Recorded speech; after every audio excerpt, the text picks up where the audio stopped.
দর্শক সহকর্মী শাহানূর সরকার আমাদেরকে জানাবেন আজকের আবহাওয়ার খবর। শাহানূর, আজকে সারাদিন আবহাওয়া কেমন যাবে আমাদেরকে জানান।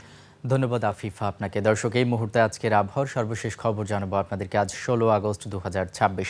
আগামী 24 ঘন্টায় আবহাওয়া অধিদপ্তরের তথ্য অনুযায়ী দেশের প্রায় সব বিভাগের অনেক জায়গায় অস্থায়ীভাবে দমকা হাওয়া সহ বৃষ্টি এবং বিদ্যুৎ চমকানো সহ বজ্রবৃষ্টি হতে পারে।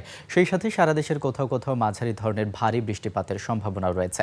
গত 24 ঘন্টায় দেশের সর্বোচ্চ তাপমাত্রা দিনাজপুরে রেকর্ড করা হয়েছে 36.7 ডিগ্রি সেলসিয়াস এবং দেশের সর্বনিম্ন তাপমাত্রা রেকর্ড করা হয়েছে বান্দরবানে 24.4 ডিগ্রি সেলসিয়াস। আবহাওয়া অধিদপ্তর জানিয়েছে আগামী 24 ঘন্টায় সারা দেশে দিন ও রাতের তাপমাত্রা প্রায় অপরিবর্তিত থাকতে পারে। এই মুহূর্তে রাজধানী ঢাকা সহ দেশের বিভিন্ন স্থানে তাপমাত্রার দিকে লক্ষ্য করলে দেখতে পাচ্ছি রাজধানী ঢাকার এই মুহূর্তের গড় তাপমাত্রা রয়েছে 29 ডিগ্রি সেলসিয়াস। কুমিল্লা এবং ময়মনসিংহে একই তাপমাত্রা বিরাজ করছে 29 ডিগ্রি সেলসিয়াস। সিলেটের এই মুহূর্তের গড় তাপমাত্রা দেখতে পাচ্ছি 29 ডিগ্রি সেলসিয়াস। রংপুরের তাপমাত্রা রয়েছে 29 ডিগ্রি সেলসিয়াস। বগুড়া এবং রাজশাহীতেও একই তাপমাত্রা বিরাজ করছে 29 ডিগ্রি সেলসিয়াস।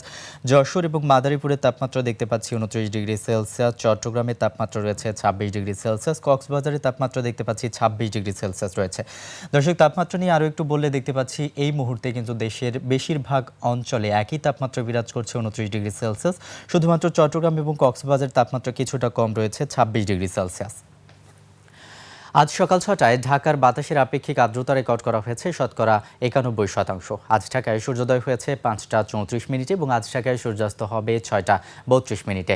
দর্শক, এই ছিল আমার কাছে আগামী 24 ঘন্টার আবহাওয়ার সর্বশেষ তথ্য। চলে যাচ্ছি আফিফার কাছে। আফিফা। শাহানূর, ধন্যবাদ আপনাকে।